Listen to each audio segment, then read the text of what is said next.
जीवन में दो लोगों का होना बहुत जरूरी है।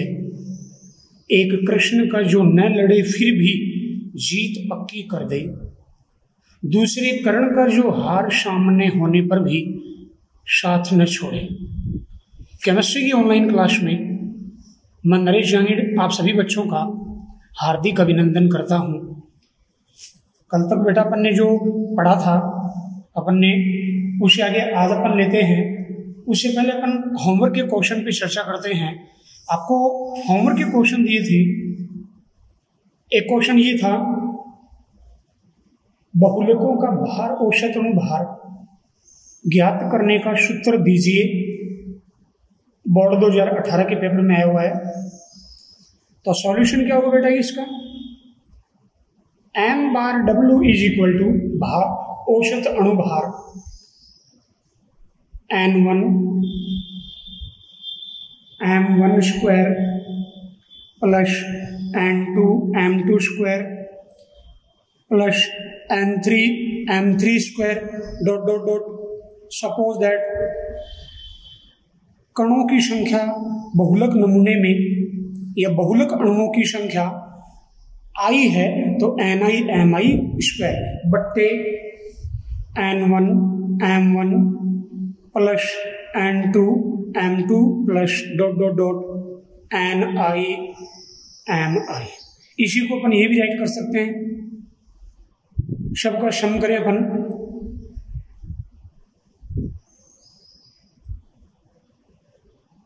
समेशन ni mi स्क्वायर बट्टे समेशन ni mi। इस फॉर्मूले द्वारा अपन इसको सोल्व कर सकते हैं। बेटा देखिए कितना इजी क्वेश्चन है जिसको आराम से अपन सोल्व कर सकते हैं। बेटा कहीं कोई दिक्कत नहीं है। आपको जो पॉइंट टू पॉइंट पढ़ाता हूं उसको इजी वे में आप तैयार करते रहिए। उसके बाद देखिए बेटा अगला जो क्वेश्चन है वो ये था, टेरिलिन के दोनों एकलकों की साधारण नाम लिखिए। तो सॉल्यूशन अपन सभी जानते हैं, पहला एथिलीन ग्लाइकोल और दूसरा टरप्थैलिक एसिड। इस तरह के किसी बहुलक के एकलकों के नाम बहुलक की संरचना देकर एकलकों के नाम पूछे जा सकते हैं। डायरेक्ट किसी बहुलक के एकलक पूछे जा सकते हैं, किसी बहुलक का उपयोग पूछा जा सकता है। इस तरह के क्वेश्चन इस चैप्टर में आपको तैयार करना है। फटाफट कमेंट बॉक्स में टेरिलिन का दूसरा नाम लिखकर भेजिए कि टेरिलिन का दूसरा नाम क्या होता है, कमेंट कीजिए। थर्ड होमवर्क का क्वेश्चन दिया था आपको, किसी बहुलक के भार औसत अणुभार व संख्या औसत अणुभार का अनुपात क्या कहलाता है। वेरी इंपॉर्टेंट क्वेश्चन जो सप्लीमेंट्री 2018 के बोर्ड के पेपर में आया हुआ है। भार औसत अणुभार व संख्या औसत अणुभार का अनुपात क्या कहलाता है। सॉल्यूशन क्या होगा, बहुपरिक्षेपण घातांक PDI पॉलीडिस्पर्सिटी इंडेक्स, जिसमें आपको ये बताया गया m बार w बट्टे m बार n। इस फॉर्मुलेशन दोनों का अनुपात बहुपरिक्षेपण घातांक अर्थात PDI होता है। इसके बाद बेटा अपन ने जो कल तक पढ़ा था उससे, ये तो होमवर्क के क्वेश्चन की बात हुई। कल तक अपन ने जो पढ़ा था उसमें प्राकृतिक रबर अपन पढ़ रहे थे।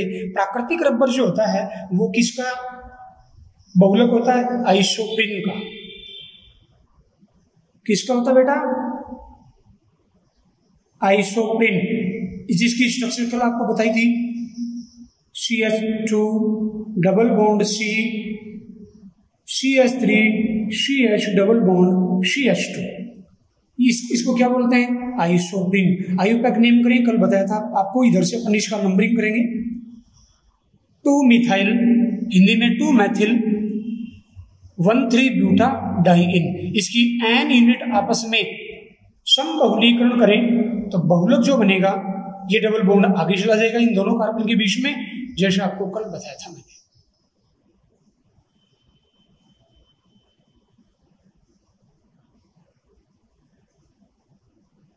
और 1,4 योग से 1,4 योग, अब देखिए 1 नंबर कार्बन और 4 नंबर कार्बन दोनों इस तरह की यूनिट आपस में जुड़ेंगे, मोनोमर यूनिट, और इससे पॉली आइसोप्रीन बनेगा जिसको बोलते हैं रबर। रबर दो प्रकार का, प्राकृतिक रबर और संश्लेषित रबर। आज अपन प्राकृतिक रबर के वल्लीकरण के बारे में पढ़ेंगे।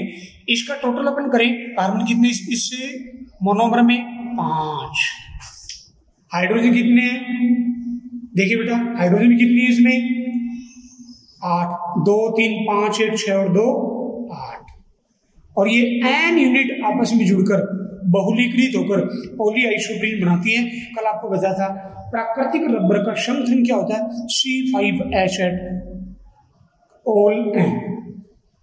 ये प्राकृतिक रबर का समथन हो गया। और प्राकृतिक रबर जो होता है पॉलीआइसोप्रीन का कौन सा रूप होता है, शिश रूप होता है। 2 ज्यामितीय रूप बनते हैं पॉलीआइसोप्रीन के, शिश व ट्रांस विपक्ष। विपक्ष रूप जो होता है वो होता है गट्टा पार्शा, और शीर्ष रूप जो होता है पॉलीआइसोप्रीन यूनिट का वो होता है आपका प्राकृतिक रबर। इन बातों को पुनः रिपीट कर दिया, काफी इंपॉर्टेंट आपको याद रखना है। उसके बाद अपन ने जो कल पढ़ा था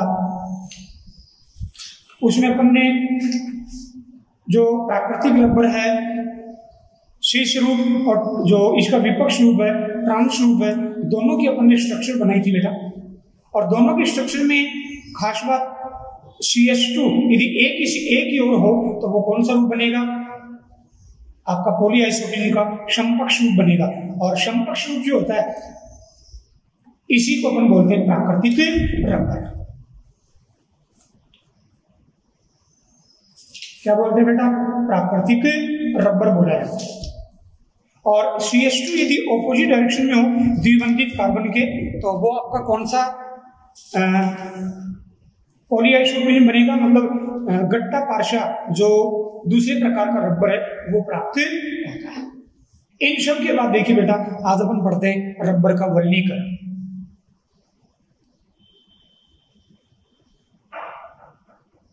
वेरी इंपॉर्टेंट पॉइंट, इस पे बोर्ड में क्वेश्चन पूछा जा सकता है। देखिए बेटा अपरिष्कृत रबर जो होता है उसको 373 से 415 केल्विन टेम्परेचर इस रेंज पर सल्फर के साथ गर्म कर दिया जाए। जब अपरिष्कृत रबर को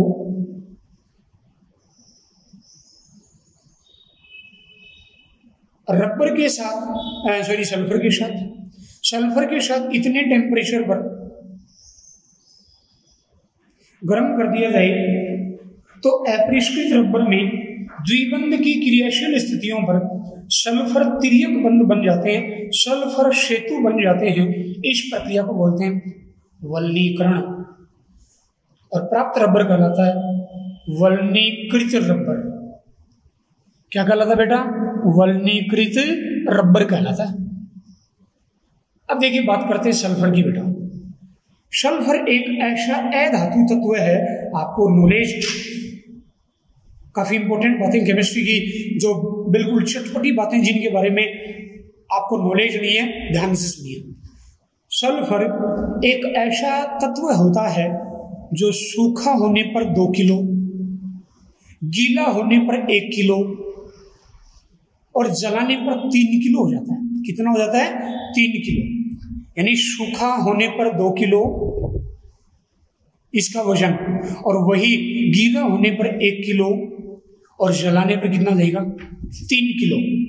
काफी इंपॉर्टेंट बात जिसके बारे में आपको पता होना चाहिए। सल्फर एक अधातु तत्व है जो आवर्त सारणी में बिल्कुल, आप सभी बच्चों को आवर्त सारणी बहुत अच्छी से आनी चाहिए। यदि आपको केमिस्ट्री अच्छी तैयार करनी है, तत्वों की स्थिति, परमाणु क्रमांक, इलेक्ट्रॉनिक विन्यास, इनके बारे में पता होना चाहिए। कुछ चीजें और अक्षा आपको दी जा रही है इसी ऑनलाइन क्लास में। देखिए बेटा सल्फर, ये नॉलेज होने के बाद सल्फर 16वें वर्ग का तत्व है, पी ब्लॉक एलिमेंट है जो ऑक्सीजन परिवार, 16वें वर्ग को क्या कहा जाता है, ऑक्सीजन परिवार कहा जाता है। ओ सलमा शिलेगी तेरी पॉकेट, ये इस वर्ग के तत्व हैं। ऑक्सीजन, सल्फर, सेलेनियम, टेलुरियम और पोलोनियम। पोलोनियम एक रेडियोएक्टिव तत्व है। 16वें वर्ग के तत्वों का भारी कोशीय इलेक्ट्रॉनिक विन्यास NH2 NP4 होता है, अर्थात टोटल कितने इलेक्ट्रॉन हो गए, 6 इलेक्ट्रॉन हो गए। तो स्टेबिलिटी प्राप्त करने के लिए इनको कितने इलेक्ट्रॉन की आवश्यकता होगी, 2 इलेक्ट्रॉन की। और 2 इलेक्ट्रॉन को एक्सेप्ट करके ये अपने आउटर मोस्ट शेल में कितने इलेक्ट्रॉन प्राप्त कर लेंगे? 8। इसको क्या बोलेंगे? अष्टक नियम। क्या बोलेंगे बेटा? अष्टक नियम।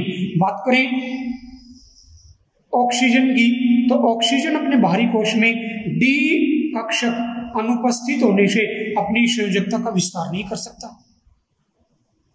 जबकि बाकी तत्वों के बाहरी कोश में डी कक्षक होता है, अतः अपनी संयोजकता का विस्तार कर सकते हैं। सल्फर जो अधातु तत्व है, ये अधातु तत्व सल्फर जो है इसके बाहरी कोश में डी कक्षक उपस्थित होने से अपने संयोजकता का विस्तार कर सकता है। जैसे अपन एग्जाम्पल लें SF6, इसमें सल्फर के आउटर मोस्ट शेल में 8 इलेक्ट्रॉन से ज्यादा है। तो सल्फर के बारे में इतना नॉलेज आपको अच्छे से बता दिया। 16 वर्गीय तत्व है, क्या कहलाते हैं? कैल्कोजन।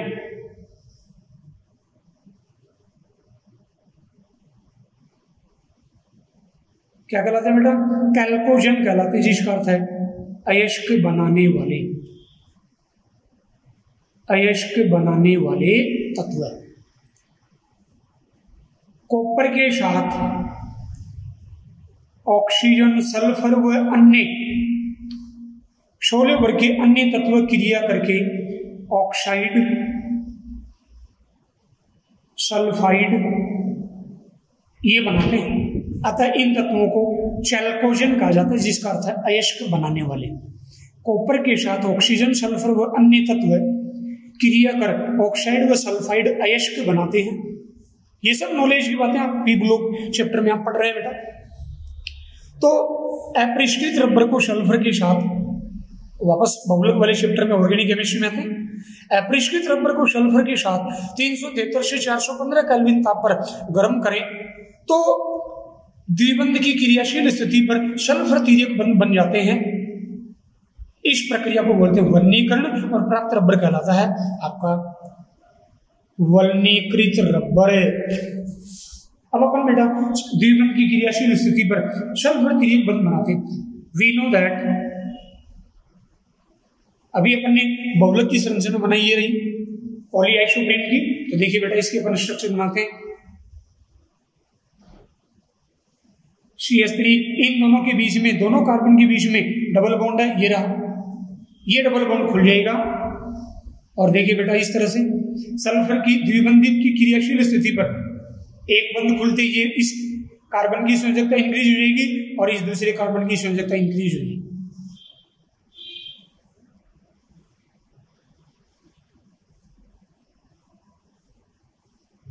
अब आप देखिए सल्फर की क्रियाशील स्थिति, कार्बन की जो द्विबंध की क्रियाशील स्थिति है उस पर सल्फर तिर्यक बंध बन गई। इस स्थिति को बोलते हैं वाइनिलिक स्थिति। और प्राप्त रबर क्या कहलाएगा? वल्नीकृत रबर। क्या कहलाएगा? वल्नीकृत रबर। और यहां जो सल्फर तिर्यक बंध बना, कौन सी स्थिति पर बना? वाइनिलिक स्थिति पर सल्फर तिर्यक बंध। देखिए बेटा अपन बनाते हैं वाइनिल समूह बनाते हैं। ये रहा, एक हाइड्रोजन हट गई, ये हटा दिया। ये देखिए बेटा ये रहा, ये कार्बन कौन सा कार्बन कहलाएगा? Vinylic carbon. एक यहां मिथाइल समूह जुड़ा हुआ है। इस तरह से ये डबल बॉन्ड अपन बहुलक की संरचना में डबल बॉन्ड वो आगे किसक गया? यहां। तो ये इधर हो गया बेटा, बहुलक श्रृंखलाएं आपस में जुड़ गई। तो CH2 सिंगल बॉन्ड, C ऊपर मिथाइल, आगे डबल बॉन्ड CH। तो ये बॉन्ड खुल गया, एक सल्फर बॉन्ड तिर्यक बंध यहां बन गया और एक इस कार्बन के साथ तिर्यक बंध बन गया इस तरह से। तो वाइनिलिक स्थिति पर सल्फर तिर्यक बंध बन गए, इस रबर को कहेंगे वल्नीकृत रबर। इस प्रक्रिया को वल्नीकरण कहते हैं। वल्नीकरण की प्रक्रिया से रबर के भौतिक गुणों जैसे कठोरता, प्रत्यास्थता आदि गुणों में क्या हो जाता है? सुधार हो जाता है। वेरी वेरी इंपॉर्टेंट पॉइंट, जिसके बारे में आपको प्रॉपर नॉलेज होना चाहिए। अब ये वल्नीकरण की जो प्रक्रिया है वो सर्वप्रथम USA में एक वैज्ञानिक थे चार्ल्स गुडियर। वेरी इंपॉर्टेंट आपके कंपटीशन के लिए भी। चार्ल्स गुडियर नामक वैज्ञानिक ने 1839 में वल्नीकरण की प्रक्रिया की थी। सर्वप्रथम चार्ल्स गुडियर ने यूएसए में 1839 में रबर का वल्लीकरण सल्फर के साथ किया था, सल्फर के साथ किया था। उसी समय लंदन में एक दूसरे वैज्ञानिक थे, थॉमस हैनकॉक,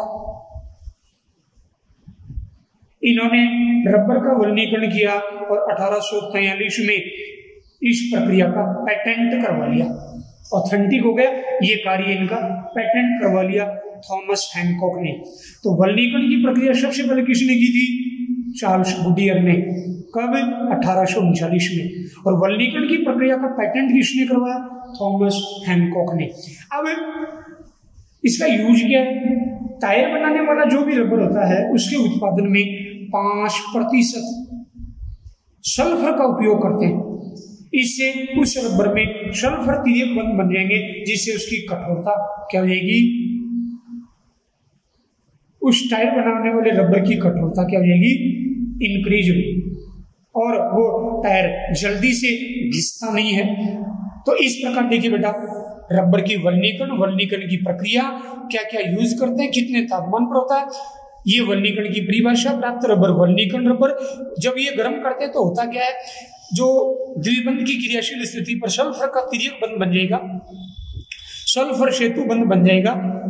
इससे प्राप्त रबर की कठोरता, प्रत्यास्थता वो क्या हो जाती है, उनमें सुधार हो जाता है। रबर के वल्लीकरण की प्रक्रिया सर्वप्रथम 1839 में चार्ल्स गुडियर ने की, जबकि पेटेंट 1843 में थॉमस हैनकॉक ने किया। और टायर बनाने वाला जो भी रबर है उसके उत्पादन में 5% सल्फर को प्रयुक्त करते हैं, जिससे उसकी कठोरता में वृद्धि हो जाती है। बेटा इस वीडियो को आप बार बार देखेंगे, काफी इंपॉर्टेंट है, जिससे आपका ये पॉइंट जो है काफी अच्छे से तैयार हो।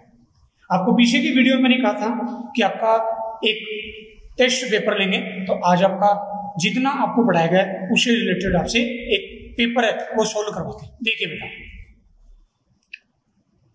आपका टेस्ट लेते हैं। पहला क्वेश्चन, 15 क्वेश्चन है, ईमानदारी से पेपर को सोल्व करेंगे, बिल्कुल ऑनेस्टी से और ईमानदारी से सोल्व करेंगे, जिससे आपको अपनी तैयारी का पता चले। पहला क्वेश्चन, निम्न में से एक बहुलक नहीं है, स्टार्च, सुक्रोज, एंजाइम, टेफ्लॉन। कौन सा इनमें बहुलक नहीं है? आपको राइट करना है, उस पर टिक लगाना। हर क्वेश्चन 1 मार्क का हुआ, और कमेंट बॉक्स में कमेंट करना आपके ऑप्टेंट मार्क्स, तुरंत फटाफट। ऑनेस्टी से बहुत कम बच्चे इस बात को फॉलो कर रहे हैं। बेटा इसको फॉलो करें, जब तक आप क्वेश्चंस को सोल्व नहीं करेंगे आपको अपनी तैयारी का कोई किसी प्रकार का कुछ भी पता नहीं चलेगा।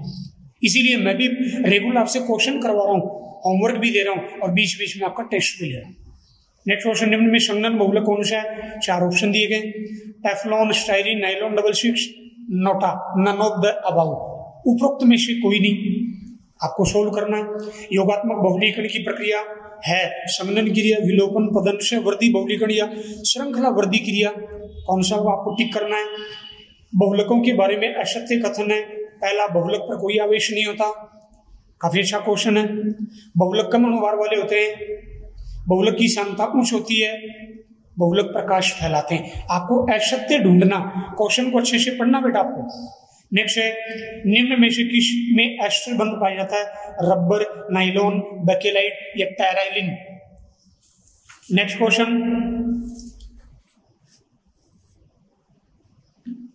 छठा जो क्वेश्चन होगा बेटा आपके सामने आपकी स्क्रीन पर, छठा क्वेश्चन इस प्रकार है, निम्न में से कौन सा ताप सुगठित बहुलक नहीं है? पॉलीथीन, पॉलीस्टाइरीन, पीवीसी या फिनोल फॉर्मेल्डिहाइड नहीं है, ये पूछा बेटा। ताप सुगट्टी नहीं है, तो आपको अच्छे से सोल्व करना, इसको नहीं है। नेक्स्ट है, धनायनिक बहुलीकरण के लिए जो स्पीशीज प्रारंभिक पदार्थ के रूप में सबसे अच्छा प्रयोज्य हो सकता है वो है peroxide, lithium aluminium hydride, aluminium chloride और NOTA, none of the above. Next है, काफी अच्छा न्यूमेरिकल, फिजिकल केमिस्ट्री न्यूमेरिकल होते हैं बेटा अपने यहाँ। एक ऑर्गेनिक केमिस्ट्री में संख्या औसत अणुभार और भार औसत अणुभार पे एक न्यूमेरिकल दिया गया, तो अच्छे से तैयार करेंगे, कंपटीशन में भी क्वेश्चन आते हैं। आपको इसकी प्रैक्टिस करवा रहे हैं। देखिए बेटा, एक बहुलक का भार औसत अणुभार व संख्या औसत अणुभार क्रम से 40,000 व 30,000 है, तो बहुलक का पीडीआई का मान कितना होगा? 4 ऑप्शन आपके सामने, 1, 1 से कम, 1 से ज्यादा या नोटा। नेक्स्ट, टेफ्लॉन में विशिष्ट गुण निम्न में से किस तत्व के कारण होता है? तो नाइट्रोजन, सल्फर, फ्लोरीन या नोटा। नेक्स्ट पीवीसी में उपस्थित एकलक है, 4 ऑप्शन दिए गए। 11 का क्वेश्चन है, निम्न में संघनन बहुलक नहीं है, नहीं है। क्वेश्चन को अच्छे से पढ़ना बेटा। जो बच्चा मेहनती है, चैंपियन है, इस समय प्रैक्टिस जो करवा रहे हैं वो बच्चा रेगुलर मेहनत करता है, कंपटीशन में अच्छी रैंक से उसका सिलेक्शन होगा और भविष्य में हमेशा इस बात को याद रखेगा, इन दिनों को याद रखेगा वो बच्चा। इसलिए मेंटेन ऑनेस्टी और हार्ड वर्क कीजिए, आपका जो आने वाला समय बहुत ही अच्छा आएगा। चलिए पॉइंट पे आते हैं। नेक्स्ट क्वेश्चन, प्राकृतिक रबर किसका बहुलक है? 12 का क्वेश्चन, आइसोप्रीन 2-मेथिल-1,3-ब्यूटाडाइन, दोनों या नोटा। कुछ बच्चे रेगुलर पढ़ रहे हैं, क्वेश्चन को देखते ही तुरंत ही जब भी आप पढ़ रहे हैं ना उसी समय आप उसको सॉल्व कर सकते हैं बेटा। बहुत ही इजी बहुलक के क्वेश्चन होते हैं कंपटीशन में। निम्न में से कौन सा पदवर्धी बहुलक है? पॉलीथीन, नाइलॉन, पॉलीआइसोप्रीन या नोटा। 14वां क्वेश्चन,